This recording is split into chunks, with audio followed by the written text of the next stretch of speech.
안녕하세요. 저는 이혼 후 현재 엄마와 살고 있는 30대 후반 여성입니다. 저도 한때는 정말 행복한 가정을 꿈꿨지만 혼자만의 노력으로는 불가능한 것이 바로 결혼 생활이더라고요. 특히 시댁에서 친정을 무시하는 언행은 참을 수가 없었습니다. 남편은 뒤늦게 알게 된 친정엄마의 돈이 탐났는지 마음에도 없는 사과를 해오는데 용서해줄 마음도 없었고 후회하고 살든 말든 저는 이혼을 택했습니다. 저는 제가 아무리 잘났어도 다른 누군가를 무시하는 행동은 절대로 해서는 안 된다고 생각하는 사람인데요. 그래서 지금 엄마와 둘이 살면서 더없이 행복함을 느끼며 지내고 있답니다. 제가 지난 결혼 생활 동안 어떤 일이 있었고 어떤 무시를 당했는지 지금부터 그 이야기를 시작해 보려고 하니 잘 들어봐 주세요. 저와 남편은 지인의 소개로 만나게 되었습니다. 남편은 동갑이고 만나는 내내 저에게 그 누구보다 잘해주고 아껴주어서 사귄 지 2년 만에 결혼을 결심하게 되었습니다. 친구들은 너무 빨리 결혼하는 게 아니냐는 말도 했지만 저에게 남편은 너무나도 좋은 사람이었기에 절대 후회 없을 거라고 생각했습니다. 매일 연락은 기본이고 무슨 일이 생기면 같이 해결하려고 노력하는 사람이었어요. 거기다 제가 뭘 하든 응원하고 지지해 주기까지 했죠. 저희는 결혼 후 신혼생활도 정말 행복했습니다. 남편은 연애 때처럼 저에게 여전히 잘해 주었어요. 길을 걷다가 제 신발끈이 풀려 있으면 길 한복판에 멈춰서는 사람들이 보든 말든 무릎을 꿇고 매주는 것은 물론 집에 와서도 집안일을 잘하려고 애쓰는 모습이 정말 보기 좋았습니다. 자기야, 이거 버리면 되는 거지? 지금 버리러 가게? 어, 금방 갔다 올게. 같이 가자. 이리 줘, 내가 하나 들게. 뭐하러? 그냥 있어. 음식물 쓰레기도 버릴 거라서.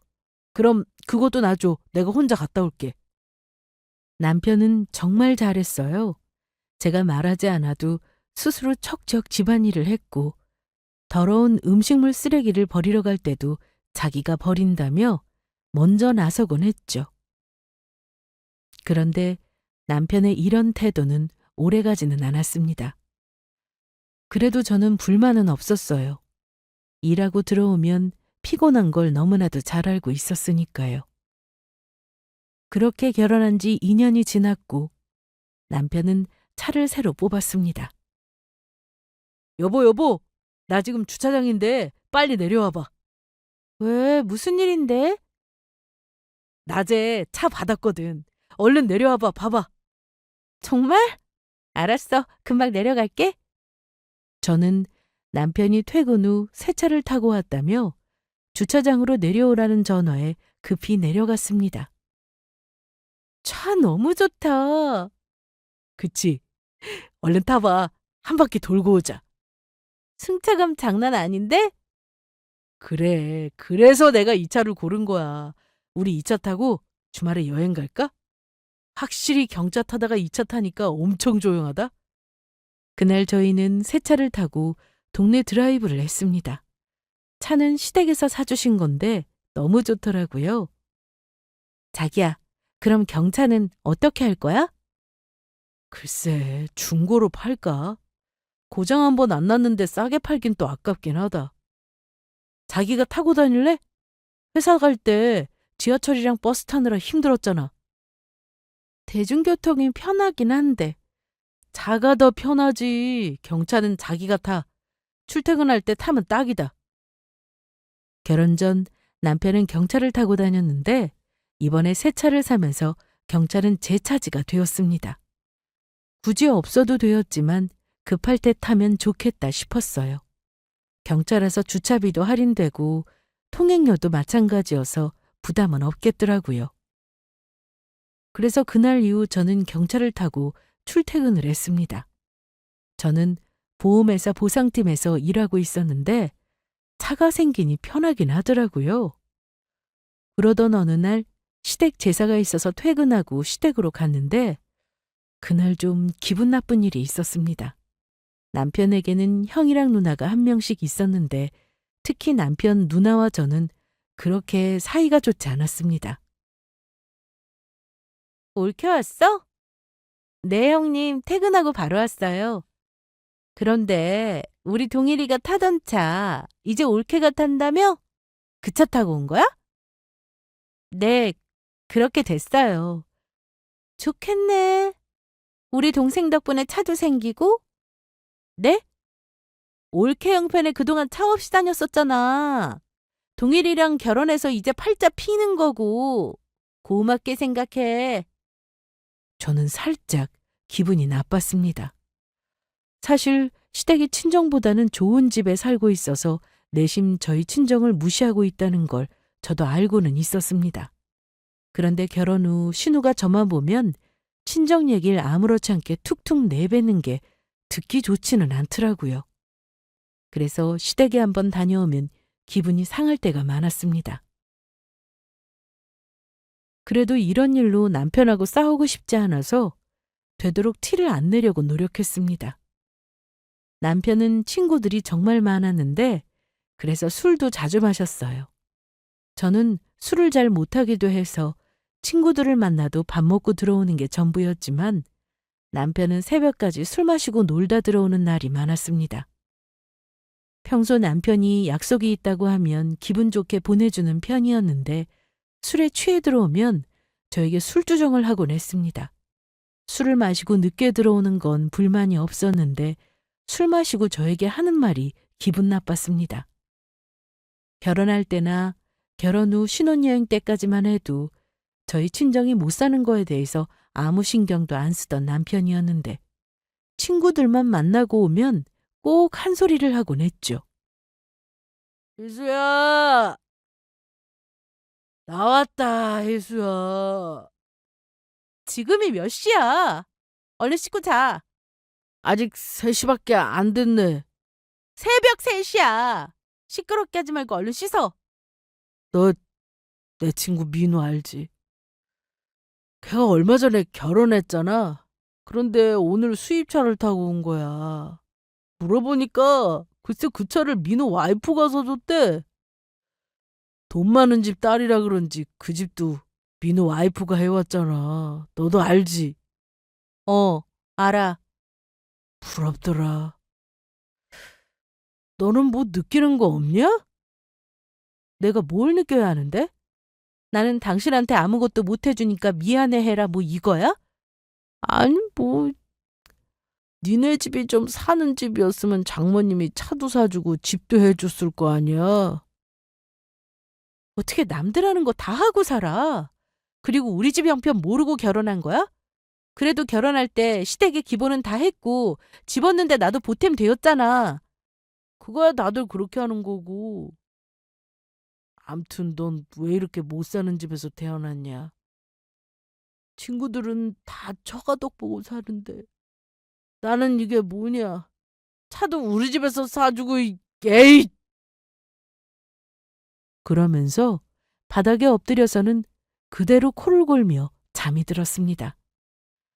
아무리 술에 취해서 한 말이라고 해도 저는 기분이 좀 나빴어요.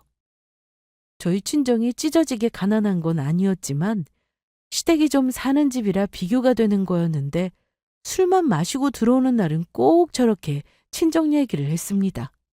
사실 저희 친정 형편이 넉넉하지 못한 게 사실이니 틀린 말도 아니었지만 그래도 뭐가 그렇게 부러울까 싶었습니다. 저희 둘 다 맞벌이에 돈을 적게 버는 것도 아닌데 말이죠.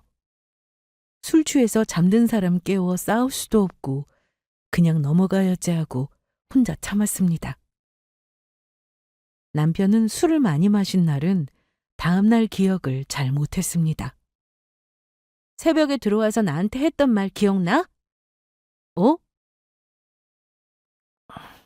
내가 뭐라고 했지? 집에 오기는 했는데 바로 잠든 거 아니야? 나한테 우리 친정 얘기한 거 하나도 기억 안 나? 뭐라고 했는데 그래? 우리 친정 못 산다고 또 그랬잖아. 민우 씨 와이프가 차를 사줬다고 부럽다고 했고. 내가? 기억이 하나도 안 나. 내가 술 취해서 한 말 가지고 뭐 그렇게 화를 내냐? 그냥 잊어. 하지만 남편은 이런 날이 되게 많았습니다. 그러니 저도 쌓여가는 게 점점 많았죠. 남편뿐만 아니라 시댁 식구들한테서 쌓이는 것도 많아졌는데 특히 신우는 저를 괴롭히는 재미로 사는 사람 같았습니다. 며칠 뒤 시부모님이 점심이나 같이 하자고 주말에 부르셔서 갔는데 신우도 와 있었습니다. 결혼도 해서 아이까지 키우고 있는데 시댁에 와 있는 날이 정말 많았어요. 암튼 신우와 마주하는 게 불편하긴 해도 티내지 않고 시댁에서 점심을 먹었습니다. 어머님, 설거지는 제가 할게요. 옳게. 식기세척기에 넣고 이리 와. 내가 과일 사왔어. 과일 먹자. 그릇 몇 개 되지도 않는데 그냥 제가 할게요. 진짜. 이럴 때 티가 난다니까. 자기 친정에 식색이 없지? 이게 써본 사람은 손설거지 못하거든. 내 말 듣고 얼른 와. 그래서 저는 마지못해 거실로 갔습니다. 신우는 수입과일이라며 이것저것 많이도 사왔는데 자기는 이거 처음 보는 과일이지? 엄청 맛있어. 내가 올케 못 먹어봤을까봐 사왔다고. 형님, 저 이거 먹어봤어요. 껍질 까는 게 좀 귀찮긴 한데 맛은 좋더라고요. 정말? 이거 비싼 거라 먹어보기 어려웠을 텐데. 아, 우리 동일이가 사줬구나. 아니요. 결혼 전에 부모님하고 많이 먹었어요. 신우는 이날도 저를 어떻게든 놀려주고 싶었던 모양이었는데 제가 가만히 당할 사람이 아니었습니다. 그렇다고 싸우자고 덤비는 것도 아니었고 은근히 저도 맞받아치니까 신우가 약올라하는 게 눈에 보였습니다. 난 또 자기네 친정 형편에는 이런 과일 먹기 힘드니까 못 먹어본 줄 알았지. 형님! 이 정도는 제 월급으로도 사 먹어요. 다음에는 제가 사올게요. 그러자 신우는 어색한 미소만 지으면서 저를 빤히 쳐다봤는데 저는 신경 쓰지 않고 아주 맛있게 과일을 먹었습니다. 그리고 이날 집에 오는 차 안에서 남편과 다퉜습니다. 야, 너는 그냥 좀 넘어가지. 누나가 하는 말에 그렇게 말대꾸 해야겠냐? 아까 누나 표정 못 봤어? 말대꾸가 아니라 자기도 봤잖아. 굳이 하지 않아도 되는 말을 꾸역꾸역 하는 거. 그 상황에 우리 친정 얘기가 왜 나오냐? 누가 보면 우리 친정이 무슨 다 쓰러져 가는 집에 사는 줄 알겠어? 시댁이 친정보다 형편이 좀 낫다고 해서 무시한다는 건 이해할 수 없었습니다. 아니 솔직히 까놓고 말해서 우리 집보다 기우는 건 사실이잖아. 그래, 시댁 잘 사는 거야 나도 알아. 그런데 내가 우리 집 형편 속이고 결혼한 거야? 대체 언제까지 내가 저런 말을 들으면서 살아야 해? 더 화가 나는 건 어머님은 대놓고 저에게 저런 무시를 하지는 않으셨으나 그렇다고 신우가 저에게 막말을 할 때면 굳이 말리지도 않으셨어요. 결국 어머님도 신우와 같은 생각이라는 거죠. 이런 날이 반복될수록 저와 남편의 사이는 점점 멀어져 갔습니다. 결혼을 했으면 둘이 버는 돈으로 아끼고 잘 살면 되는 거지 왜 꼭 시댁이나 친정덕을 보려고 하는 걸까요? 제가 시댁에 뭔가 요구하는 것도 없는데 남편은 항상 처가덕을 보고 싶어 했습니다. 저는 남편과 둘이 벌어서 어느 정도 경제적 형편도 안정적이라 이제 아기도 갖고 싶고 그랬는데 아이를 낳아 키울 만한 환경은 아니라는 생각이 자꾸만 들었습니다. 그래서 임신도 계속 미루게 되었죠. 그러다 제가 이혼을 하고 싶다는 생각이 들었던 일이 있었습니다. 그전부터 이런 일들이야 많았지만 뻔뻔한 남편의 태도에 더는 같이 살 수 없겠다 싶은 생각이 들었었는데요. 어느 날 로션을 거의 다 써서 서랍에서 새 화장품을 꺼냈습니다. 그런데 기존에 쓰던 로션이 조금 남아있길래 거꾸로 통을 세워놓았어요. 그걸 본 남편이 저에게 이러더군요. 야, 그 정도면 좀 사라. 새 거 있어. 그런데 한두 번 더 쓸 수 있는 것 같아서 마저 쓰고 버리려고. 그렇게 써서 얼마나 나온다 그래? 뒤집어 놓으면 그래도 많이 나와. 그냥 버리긴 아까워. 넌 친정에서 살던 버릇 여태 못 고쳤냐? 없이 산 거 티내는 것도 아니고? 뭐? 친정 얘기가 지금 왜 나와? 로션 깨끗하게 쓰고 버리겠다는데 친정하고 무슨 상관이냐고. 내가 틀린 말 했어? 그냥 다 썼다 싶으면 바로 버려. 구질구질하게 살지 말고. 우리가 뭐 가난해? 돈이 많든 적든 이렇게 사는 사람들 많아. 화장품이 남아있는데 어떻게 버리라는 거야. 그리고 툭하면 우리 친정 욕하는데 왜 그래? 친정 돈 없는 게 그렇게 무시받을 일이야? 내가 뭘 어쨌다고? 아유, 무슨 말을 못해. 당신이 우리 친정 무시하는 거 이번이 처음이야? 항상 그랬잖아. 내가 언제 또 항상 그랬다고 그래? 생사람 잡지 마. 시댁에서도 그러고 집에서도 내가 뭐만 하면 친정 못 살아서 그렇다며 자꾸만 연관지어서 얘기하잖아. 참, 증거 있냐? 내가 그랬다는 증거 있냐고. 뭐라고? 증거? 남편은 애도 아니고 자꾸만 증거 타령을 했습니다. 저는 너무나도 어이없었죠. 툭하면 증거 하니까 저는 그날 이후 녹음기를 하나 샀습니다. 저나 친정을 무시할 때면 녹음했다가 들려주려고요. 남편이 그렇게 말하던 증거를 보여주면 과연 뭐라고 할까 싶어 작정하고 준비했습니다. 실제로 녹음기를 보여주며 녹음한다고까지 말을 했는데 하나도 안 무섭다며 아예 더 심하게 친정을 무시하는 말을 하던 남편이었습니다. 그리고 얼마 뒤 저는 친정에 자주 가야 할 일이 생겼습니다. 바로 엄마가 편찮으셨기 때문인데요. 몇 년 전 엄마가 큰 수술을 받으셨는데 그게 재발이 되어 급격히 몸이 안 좋아지셨습니다. 집에서 친정까지는 차로 3, 40분 거리인데 회사에서 퇴근하고 친정에 가려면 1시간이 좀 더 걸립니다. 저 말고 자식이 또 있는 것도 아니고 제가 아니면 엄마를 누가 챙기겠어요? 뭐하러 왔어? 퇴근하고 집으로 가지. 엄마 걱정돼서 왔는데 이럴 거야? 힘들까 봐 그러지. 아직은 혼자 병원 다닐 정도는 돼. 그래도 병원에서 조심하라고 했잖아. 약 먹으면 통증도 금방 가라앉아. 그리고 낮에 간병인도 오고. 간병인? 얘기를 들어보니 엄마의 큰오빠, 그러니까 저에게는 큰 외삼촌이 간병인을 불러주었다고 하셨습니다. 그래서 낮에는 엄마 혼자 있어도 되니까 걱정 마. 너 자꾸 여기 오면 강서방이 싫어해. 싫어할 게 뭐가 있어? 엄마 보고 싶어서 간다는데? 참, 너 온 김에 엄마 차 타고 가. 됐어. 나도 차 있는데 뭐. 강서방이 타던 차 오래됐잖아. 그거 처분하고 엄마 차 타라니까. 난 타던 차가 편해. 늦었다. 나 이만 가볼게. 내일은 일찍 끝나니까 바로 올게. 저는 퇴근하고 친정에 가곤 했는데 너무 늦을 때면 남편에게 연락을 했습니다. 아무리 사이가 안 좋아도 어딜 가는지 말은 하는 게 맞다 싶었거든요. 그런데 친정에 들렀다가 집에 가는 날은 밤 10시가 넘을 때가 많았습니다.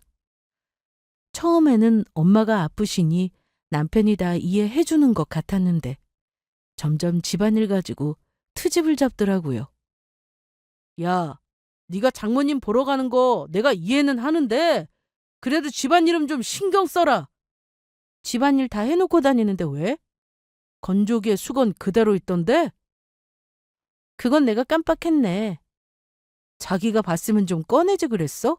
그거 어려운 거 아니잖아. 나도 일하고 집에 오면 피곤해. 집안일 하고 싶은 줄 아냐? 말 잘했네. 나도 나가서 일해. 우리는 맞벌이 부부잖아. 그런 집안일을 당신도 조금은 해야 해. 정확히 말하면 반반 해야 한다고. 그런데 내가 언제 정확히 반 잘라서 한다고 시킨 적 있어? 기껏해야 내가 묶어놓은 쓰레기 버리러 가는 거 그거 전부잖아. 아유 몰라. 암튼 친정 가는 거야 좋은데 할 일은 다 해놓고 가라. 우리 엄마 아픈 거 잘 알면서 그런 말이 나와? 병원에서는 엄마랑 최대한 많은 시간 보내라고 했는데 그게 뭘 의미하는지 모르겠냐고. 그랬더니 입을 꾹 닫고는 아무 말도 안 하더라고요. 이런 남편하고 무슨 얘기를 하겠어요? 아빠는 몇 년 전 돌아가셔서 엄마 혼자 살고 계셨는데 자식은 저뿐이고 그러니 제가 더 신경을 써야 했습니다. 그래도 큰 외삼촌이랑 작은 외삼촌이 엄마를 잘 챙겨주셔서 다행이었어요. 그날 이후 몇 달 동안 저는 퇴근 후 친정에 가는 날이 많았습니다. 매일은 아니었지만 그래도 일찍 끝나는 날은 집이 아닌 친정으로 먼저 갔죠. 그런데 아무리 간병인이 잘 챙겨준다고 해도 내 손으로 직접 해야겠다 느낄 때가 많았어요. 엄마도 간병인한테 이것저것 해달라고 말할 성격이 아니셨거든요. 그리고 내 손으로 엄마를 모셔야 나중에 후회도 안 할 것 같았죠. 거기다 퇴근하고 친정에 가는 시간이 상당히 걸리다 보니 저도 힘들었습니다. 그래서 회사에 얘기를 했네요. 친정 근처에는 지점으로 옮길 수 있으면 그렇게 해달라고 말이죠. 다행히도 가능하다는 답변을 받았습니다. 그래서 다니던 곳은 그달 말일까지만 일했고 다른 지점으로 출근하기까지 한 달 정도 텀이 생겼습니다. 남편에게는 구구절절 이런 얘기를 자세하게 하지는 않았어요. 저희는 언젠가부터 퇴근하고 집에 같이 있어도 서로 대화를 많이 하지 않았거든요. 남편은 제가 출근하지를 않는 모습을 보고는 너 회사 안 가? 그만뒀어. 뭐? 아니 그 좋은 회사를 왜 그만둬? 엄마 병간하려고 그만뒀어. 그랬더니 남편이 아주 난리가 났습니다. 야, 아무리 그래도 장모님 병간호한다고 회사를 그만둔다는 게 말이나 되는 소리야? 나하고 한마디 상의도 없이 이게 무슨 소리야? 잠깐 쉬는 거야. 다시 회사 나갈 거라고. 너 재취업이 얼마나 힘든 줄이나 알아? 앞으로 나 혼자 벌어야 하는데 아이씨, 간병인도 있다면서 왜 네가 나서냐 나서길. 회사에 다시 출근할 거라고 말했는데도 남편은 제 말은 들으려 하지 않더라고요. 사이가 좋았다면야 자세히 설명을 해주었겠지만 친정엄마 걱정은 요만큼도 안 하고 외벌이하게 생겼다며 뭐라고만 하니 더 말을 하기 싫어서 그러던가 말던가 냅뒀습니다. 저는 당분간 출근하지 않으니 낮에는 집안일을 완벽하게 끝내놓고 친정에 다녀오곤 했습니다. 친정도 낮에 다녀올 수 있게 되니 좋더라고요. 그리고 자고 오는 날도 많았습니다. 물론 남편에게는 얘기를 했습니다. 전화를 하든 문자로 남기든 말은 하고 외박을 했네요. 하지만 남편은 여전히 저희 엄마 걱정보다는 본인만 신경 쓰는 사람이었습니다. 금요일 저녁 친정에서 자고 토요일에 돌아왔는데 그날 남편이 난리가 난 겁니다. 야, 주말인데 밥도 안 해놓고 외박을 한 거야? 넌 손이 없어 발이 없어? 네가 해먹어. 냉장고에 반찬도 있고 쌀 씻어서 밥만 하면 되는데 그게 어려워? 내가 무슨 밥을 해? 여태 해본 적도 없는데. 할 줄 모르면 배워. 언제까지 아무것도 안 할 건데? 너 툭하면 잘 사는 처갓집하고 우리 집 비교하는데 나도 좀 하자. 요즘 남자들도 요리 잘해. 그리고 그게 이상한 게 아니라 당연한 거라고. 남자는 요리하면 안 되는 거야? 하면 하는 거지 왜 자꾸 못한다고 하는데? 앞으로 밥은 해놓고 나가. 너 지금 놀면서 네 할 일 안 하는 게 문제 있다.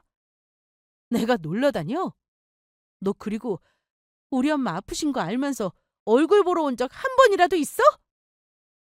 뭐가 그렇게 잘나서 살림 어쩌고 트집만 잡으려고 하는데. 아 시끄러워. 빨리 밥이나 해. 저는 알아서 차려 먹으라고 하고는 아무것도 하지 않았습니다. 그리고 방 청소하고 빨래도 돌리고 방으로 가서 한숨 자려고 누웠습니다. 그랬더니 남편은 씩씩대면서 혼자 라면을 끓여 먹더라고요. 이제 남편과의 결혼 생활도 점점 끝이 보이는 것 같았습니다. 많은 걸 바란 게 아니었는데 어떻게 단 한 번을 엄마 안부를 묻지도 않는 건지 너무 못됐더라고요. 저는 며칠 뒤 다시 친정에 갈 준비를 하고 있었습니다. 전보다 엄마가 많이 위독한 상태여서 이번에는 좀 오래 있을 생각으로 짐을 싸고 있었죠. 야, 내 말 안 들려? 야, 김희수! 왜? 우리 엄마도 아프대. 뭐? 어디가? 어디가 안 좋으시대? 저는 저희 엄마처럼 혹시나 많이 심각한 줄 알고 물어본 건데 알고 보니 시어머님은 감기로 아프시다는 거였습니다. 감기래. 감기 몸살. 엄마 지금 알아누웠다는데 넌 며느리가 돼서 안 가보냐? 감기 몸살이면 약 드시면 되는 거 아니야? 뭐?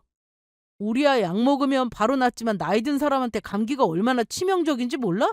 심하면 죽을 수 있는 거라고! 그러면서 저더러 심호 간병을 하라고 했습니다. 너무 기가 막혀서 그건 못하겠다고 소리쳤네요. 야, 강동일! 비교할 거래. 우리 엄마랑 어머니 감기가 그게 비교가 돼? 참나. 그래, 그러겠지. 넌 너네 엄마가 우선이겠지. 비꼬지 마. 나중에 며느리 노릇 안 했다고 혼나도 나는 모른다. 당신은 자식인데 자식 노릇 안 해? 엄마가 아프시면 자식이 나서는 게 맞지. 그리고 내가 지금 상황이 이런 거 뻔히 알면서 요구할 거래. 정말 애도 아니고. 갈수록 말하는 게 유치했습니다. 저는 남편이 뭐라고 하든 무시하고 짐을 챙겨 나가려는데 차키가 안 보였습니다. 차키 못 봤어? 그쵸. 팔았어. 뭐라고? 뭘 팔아? 그 차 내 차 아니야? 4명이로 된 내 차. 당신 차 있으니까 그거 나 타라고 준 거잖아. 너 타라고 준 건 맞는데 내 명이라서 내가 마음대로 팔았어. 무슨 문제라도 있어? 그러니까 처음부터 회사를 그만두고 장모님 간병할 생각을 왜 해? 그럼 내가 번 돈으로 장모님 간병비에 병원비까지 써야 되잖아. 내가 잠깐 쉬고 다시 출근하는 거라고 말했잖아. 속 편한 소리 좀 하지 마. 세상이 다 네 생각대로 쉽게 돌아가는 줄 알아? 회사 그만두고 다시 출근하는 게 말이나 돼? 참나. 그 상황에 일일이 설명하는 것도 너무 싫었습니다. 제 말을 아예 듣지를 않고 자기 할 말만 늘어놓더라고요. 그러면서 이제 돈도 못 벌면서 무슨 병가 놀란다고. 버스 타고 다녀. 와, 이때는 눈물이 나더라고요. 내 편인 줄 알았던 남편이 왜 이렇게 변한 걸까? 아니, 원래 이런 사람이었는데 내가 몰라본 거라는 생각이 들었습니다. 저는 그렇게 신발만 신고 바로 나와서는 버스를 기다리는데 눈물 콧물 범벅이었어요. 이날이 바로 제가 이혼을 결심했던 날이었습니다. 물론 그전부터 이혼 생각은 조금씩 했지만 이번이 완전히 마음을 굳히게 된 날이었네요. 이 얼굴로 버스를 탈 수 없어서 급하게 택시를 잡아탔고 그렇게 친정에 도착했습니다. 그런데 간병인은 물론 큰 외삼촌이랑 작은 외삼촌까지 다 와 계셨어요. 큰 외삼촌! 희수 왔구나.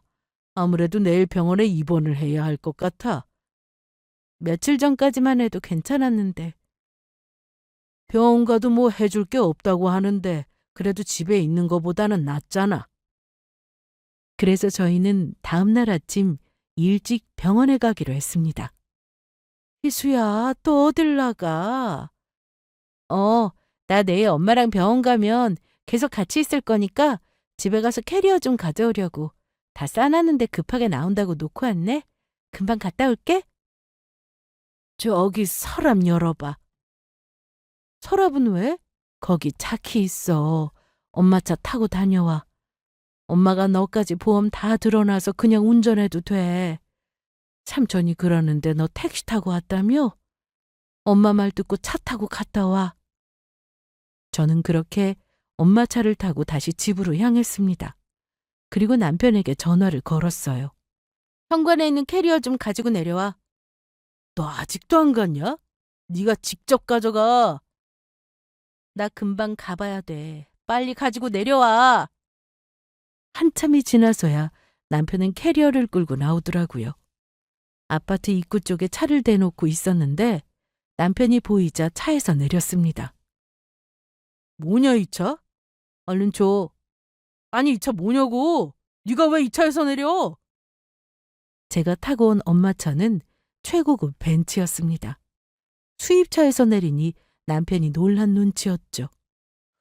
너 설마 내가 차 팔았다고 그새 차 렌트라도 한 거야? 아니 차를 빌려도 무슨 이런 수입차를 빌려. 오라. 렌트카도 아니네? 아니 뭐냐고 대체. 엄마 차야. 됐니? 그리고 저는 캐리어를 트렁크에 싣고는 엄마가 몸이 많이 안 좋으셔서 병원에 입원하기로 했어. 당분간 병원에 있을 거니까 그렇게 알고 나중에라도 외박을 했네만에 그딴 소리 하면 가만 안 둘 줄 알아. 저는 그 길로 친정을 갔습니다. 그날 밤 남편한테 전화가 계속 왔는데 제가 받을 리가 있나요? 너무 괘씸해서 안 받았습니다. 핸드폰을 꺼두고 엄마랑 같이 잤네요. 그리고 다음날 아침 일찍부터 병원에 갈 준비를 하고 있었는데요. 제가 전화를 안 받으니 남편이 친정으로 찾아왔습니다. 아침부터 무슨 일이야? 야, 너 어제 그렇게 가버리면 어떡하냐? 할 말 없으니까 돌아가. 병원 가야 돼. 아니 궁금해 죽겠으니까 말 좀 해봐. 어떻게 장모님이 그런 차를 가지고 있냐고. 그게 말이나 돼? 나도 못 사는 그 비싼 차를 장모님이 무슨 돈이 있어서. 혹시 네가 사들였어? 그때 방에서 큰 외삼촌이 엄마를 부축해서 나오고 있었습니다. 남편이 인사도 제대로 하지 않고 있자 큰 외삼촌이 아주 크게 혼을 냈는데요. 이보게 자네! 자네는 인사도 안 하나? 아, 죄송합니다. 안녕하세요. 아침 일찍부터 무슨 소란인가 이게? 저 그게 희수한테 볼 일이 좀 있어서요. 자네 장모는 눈에 보이지도 않는가? 그제서야 남편은 엄마에게도 인사를 하고 몸 상태를 물어봤습니다. 하지만 엄마는 말할 기운도 없었고 당장 병원에 가야 해서 다들 남편 보고 빨리 돌아가라고만 했네요.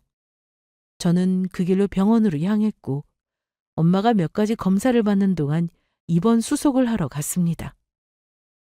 희수야, 어떻게 된 거야 정말? 여기까지 쫓아왔어? 그 차가 뭐가 그렇게 중요하다고 이러는 거야? 중요하지. 그 차가 한두 푼인 줄 알아? 1억이 넘는 차라고 1억이. 그런데? 그런데라니. 그렇게 비싼 차가 장모님 차라는 게 말이나 되는 소리야? 엄마는 그런 비싼 차 타면 안 돼? 저갓집 형편 내가 다 아는데 그런 차를 샀을 리가 없잖아. 설마 빚내서 산 건 아니겠지. 그럼 내가 갚아야 하는데? 헛소리 그만해라. 저는 엄마한테 이런 수입차가 있었다는 건 전부터 알고 있었습니다. 큰 외삼촌이 사준 차였는데 이것도 얘기가 좀 길어요. 사실은 엄마한테 건물이 있었습니다. 정확히 말하면 외할아버지가 건물을 하나 남기고 돌아가셨는데 큰 외삼촌과 작은 외삼촌 그리고 엄마 이렇게 3남매가 공동명의로 건물을 갖게 되었다고 하더라고요. 저도 여기까지는 다 알고 있는 내용이었는데 큰 외삼촌이 그 당시 건물을 팔아도 돈이 되지 않는다고 하여 가치가 크지 않은 건물인가 생각하고 있었습니다.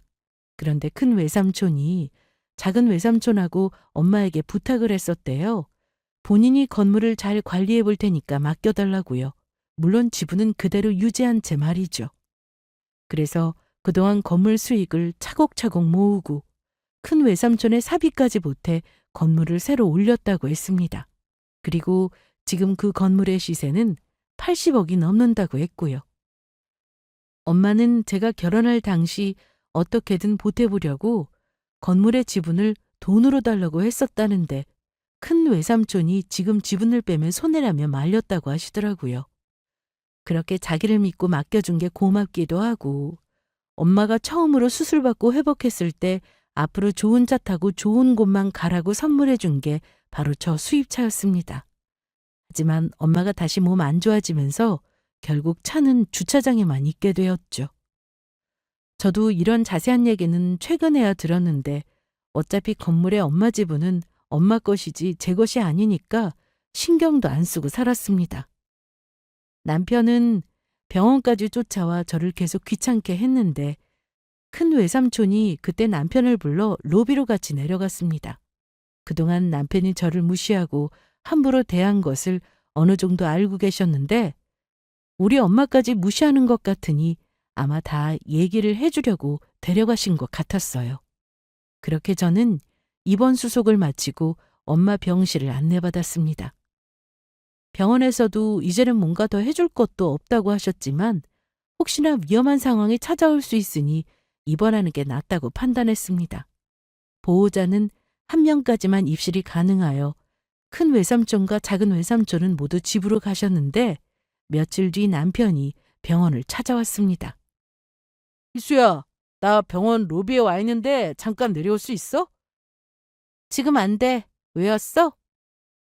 잠깐이면 돼. 전해줄 것도 있고 딱 10분만 시간 내주라. 그래서 로비로 내려갔는데 남편이 뭔가 잔뜩 들고 있었습니다. 딱 봐도 음식 같아 보였어요. 이거 받아.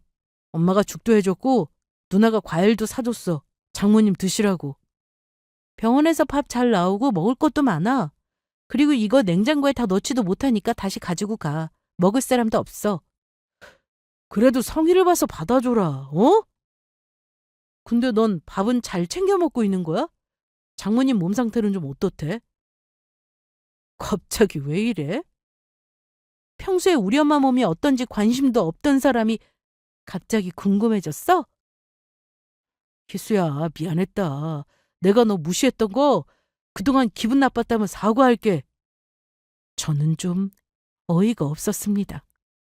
그래서 대체 왜 이러느냐고 물었는데 그날 얘기 다 들었어. 너희 큰 외삼촌께 얘기 다 들었다고. 너 설마 그 건물 때문에 이러는 거야? 그건 아니야. 생각해보니까 내가 좀 너무했다 싶은 거지. 그래서 말인데 우리 연애 때로 다시 돌아가자. 그때 정말 우리 얼마나 좋았냐? 싸우지도 않고. 미안하지만 나는 그럴 마음 없어. 한동안 네가 나한테 한 거 생각하면 절대 용서 못해. 지금 우리 엄마 많이 안 좋으니까 와서 사람 귀찮게 하지 말고 다시는 찾아오지도 마. 알았어. 갈게. 그리고 뭐 필요한 거 있으면 연락 줘. 내가 사가지고 올게. 누가 봐도 이건 돈 때문에 다시 잘해주는 거였습니다. 따지고 보면 이 건물은 제 것도 아니고 엄마 지분일 뿐인데 생각할수록 너무 못됐더라고요. 엄마 돌아가시면 제 차지가 될 거니까 알아서 설설 기는데 이혼만이 답이라는 생각이 들었습니다. 더 웃긴 건 그 사이 남편이 시댁에 가서 이 사실을 다 말했더라고요. 며칠 뒤가 어머님의 생신이었는데 사실 날짜도 모르고 있었어요. 엄마만 신경 쓰다 보니 깜빡한 거죠. 매년 이런 적이 없었는데 이번에는 진짜 완전히 잊고 있었습니다. 그런데 신우한테 전화가 왔습니다. 잘 지내? 네, 어쩐 일이세요? 다른 게 아니라 나 지금 백화점이야. 그런데요? 내일 모레가 우리 엄마 생신이잖아. 올케 혹시 모르고 있었어? 깜빡했네요. 제가 정신이 없어서요. 그래 뭐 그럴 수도 있지. 암튼 지금 백화점에서 엄마 선물 샀거든? 올케가 준비하기 어려울 것 같아서 내가 한 번에 다 샀어. 그러니까 돈으로 보내줄래? 네? 계좌번호 지금 문자로 보낼게. 뭘 사셨는데요? 그건 우리 엄마 생신날 보면 되는 거고 돈이나 보내. 형님만 사세요. 제 건 사지 마시고요. 아니 벌써 포장하고 계산까지 다 했단 말이야. 환불하세요. 내가 언제 그런 부탁했어요? 생각해서 샀더니 뭐라고? 환불 못하니까 얼른 돈 줘. 저한테 무슨 돈 맡겨놨어요? 내 입장 곤란하게 하지 말고 얼른 보내줄래? 우리 동일이가 그러던데 올케 건물주라며. 저 건물 그런 거 없고요. 돈이 아무리 많아도 형님한테 보내줄 돈은 없어요. 아니, 무슨 말을 그렇게 해? 돈이 많아도 뭐 나한테 줄 돈이 없어? 지금 말 다 했어? 네, 다 했어요. 와, 이제 돈 좀 있다고 막 나가네? 일해서 갑자기 돈 생기는 사람들은 다 티가 난다니까. 설마 이제 와서 우리 동생한테 함부로 하는 거 아니지? 돈 있다고 그러는 거 아니야! 제가 할 말을 알아서 다 하시네요. 맞아요. 돈 있다고 그러면 안 되는 거죠. 그런데 형님은 왜 저한테 그러셨어요? 저희 친정 못 산다고 은근히 사람 무시하는 그거 왜 그랬냐고요? 내가 언제 그랬다는 증거라도 있냐? 어쩜 누나나 동생이나 하는 짓이 똑같네요. 저는 그렇게 전화를 끊고는 바로 남편에게 전화해서는 바로 이혼을 통보했습니다. 남편은 갑자기 이혼 얘기를 들으니 너무 황당해했지만 저한테 화를 내기는커녕 자꾸만 잘못했다며 이혼 얘기는 하지 말라고 하더라고요. 평소 같았으면 불같이 화를 내고도 남을 사람이었는데 말이죠. 희수야, 갑자기 무슨 이혼이야? 왜 그러는데? 어? 그 이유까지 내 입으로 말해야 돼? 잘 생각해봐. 왜 이혼을 해야 하는지. 야, 난 그런 거 모르겠고 절대 이혼은 못해. 못해? 그럼 소송해야지 뭐. 소송? 넌 말이면 단 줄 알아? 소송이 뭐 그렇게 쉽냐? 어디서 들은 건 있어가지고. 암튼 난 이혼 못하니까 그런 줄 알아. 조용히 이혼할 거 아니면 기다려. 내가 소송 걸 테니까. 남편은 제가 병원에 있으면서 이혼 준비를 잘 못할 거라 생각한 것 같았어요. 하지만 현실은 그랬습니다. 그래서 어쩔 수 없이 큰 외삼촌께 부탁을 했습니다. 이수야, 내가 지금 변호사 한 분 병원으로 가시라고 했어. 전화 오면 로비로 잠깐 내려와서 얘기하면 될 거야. 고마워, 외삼촌. 엄마는 좀 어때? 좋아졌다가 또 나빠졌다가 그래요. 그런데 그때 말이에요. 제가 엄마 입원 수속하고 있을 때 동일 씨한테 뭐라고 하신 거예요? 그때? 내가 봐도 그 자식이 너나 네 엄마 우습게 보는 것 같길래 혼 좀 내줬어. 그러는 거 아니라고. 그랬더니 그런 집안 형편에 무슨 수입 차냐면서 분수에 넘친다는 말을 하길래 내가 다 말했지. 보이는 게 다가 아니라고. 그러니까 함부로 말하지 말라고 하고 돌려보냈어. 아, 그랬구나. 왜? 그 자식이 또 와서 뭐라고 해? 갑자기 잘해주더라고요. 그래서 짐작은 했어요. 삼촌한테 건물 얘기 듣고 변한 거구나 하고요. 암튼 변호사 알아봐줘서 고마워요. 그래, 잘 얘기하고 또 일 있으면 전화해. 그 자식 찾아와서 힘들게 하면 삼촌한테 전화하고. 저는 남편이 하도 증거 얘기를 해서 그동안 남편이나 신우가 저랑 친정을 무시했던 걸 녹취한 게 있었는데요. 그것뿐만 아니라 스트레스로 병원에 다니면서 약 먹은 것까지 모두 제출할 생각이었습니다. 남편이랑 신우 때문에 복장이 터져서 병원에 다닐 때는 그렇게 화가 났는데 이제 와서 보니 결정적 증거가 되어버렸네요. 그 사이 엄마는 병원에서 위험한 고비를 한 차례 넘겼습니다. 엄마의 의지가 정말 대단하셨습니다. 아직 안심할 단계는 아니었지만 그래도 이렇게 조금씩이라도 좋아지면 좋겠다 싶었습니다. 엄마는 더는 병원에서 뭔가 해줄 게 없다고 해서 퇴원을 했습니다. 저는 출근 날짜가 다가와서 회사도 나가기 시작했는데요. 친정에서 회사가 가까워져 퇴근하고 바로 엄마를 보러 갈 수가 있어 좋았습니다. 남편은 이혼 소송이 시작되자 제가 내민 증거에 제대로 반박을 하지 못했습니다. 그렇다고 쉽게 인정도 하지 않았기 때문에 생각보다 오래 걸리더라고요. 혼자가 아니라 변호사가 있어서 그래도 어렵지 않게 진행은 되었고 한 번에 여러 가지 일을 하니 힘은 들었지만 끝까지 잘 해내고 싶었습니다.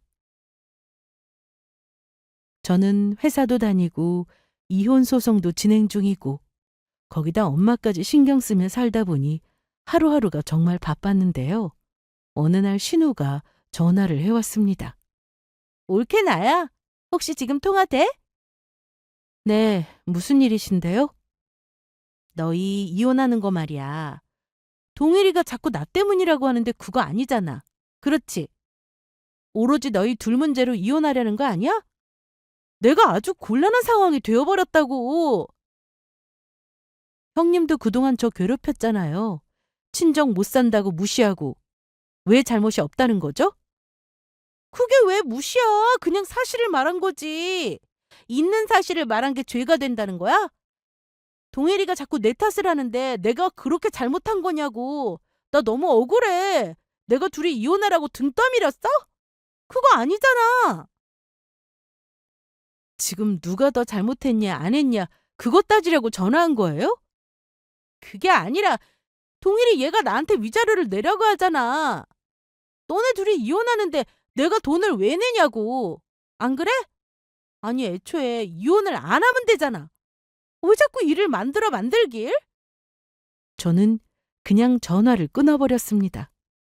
제가 보기에는 남편이나 신우 둘 다 똑같더라고요. 진심으로 사과라도 하려고 전화했나 싶어서 받았는데 끝까지 본인 잘못이 없다고 하는 걸 보니 이혼 소송을 하길 정말 잘했다 싶었습니다. 사람이 돈이라는 조건만 가지고 무시하면 되는 건가요? 저희 친정이 잘 살든 못 살든 저는 공부를 열심히 해서 좋은 직장도 다니고 있었고 월급도 적지 않게 받고 살았는데 왜 배경에 연연하는지 이해할 수 없었습니다.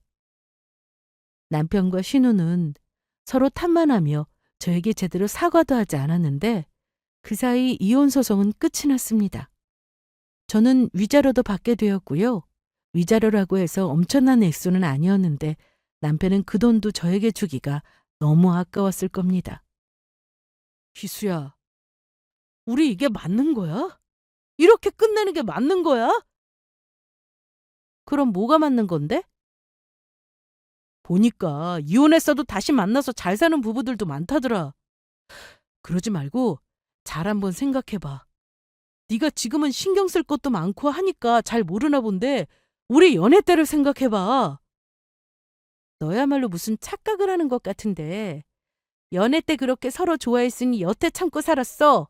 네가 그때 모습으로 돌아올 거라고 믿었다고. 난 네가 잠깐 변한 줄 알았어. 그런데 아니더라. 너는 원래가 그런 인간이었던 거지? 뭐? 아니야. 나 원래 그런 사람 아니야. 사회생활 하다 보니까 나도 자꾸만 됐고! 우리 이제 남남인데 앞으로 이렇게 전화하는 일은 없었으면 해. 희수야, 희수야! 저는 바로 전화를 끊고는 남편 전화번호를 삭제했습니다. 지긋지긋한 그 집안과 완전히 끝나서 얼마나 후련한지 몰라요. 친정엄마는 하루가 다르게 살이 빠지고 말도 잘 못하고 거동도 어려워지고 있는데요. 그래도 저는 어떻게든 엄마와 많은 시간을 보내려고 하고 있습니다. 엄마와 동영상도 찍고 목소리도 녹음해두고요. 병원에서는 계속 마음의 준비를 하라고 하지만 아무리 노력해도 이 준비만큼은 쉽지가 않습니다. 엄마는 건물에 대한 지분을 저에게 넘겨주셨는데 돈이 아무리 많아도 건강보다 중요하진 않더라고요. 앞으로 엄마에게 위험한 고비가 얼마나 더 많이 찾아올지 모르겠지만 저는 하루하루를 소중하게 오늘이 마지막인 것처럼 그렇게 살려고 합니다. 돈보다 더 중요한 게 뭔지 모르는 전 남편과 전 신우는 지금도 이 돈을 갖지 못한 게 아깝다고 생각하며 살 텐데 평생 그렇게 살았으면 좋겠네요. 저는 엄마와 매일 소중한 하루를 보내고 있는데 여러분들도 주어진 하루를 가장 소중하게 감사한 마음으로 살아가시길 바라겠습니다. 저의 사연을 들어주셔서 감사드리고 이만 저의 이야기를 마치도록 하겠습니다.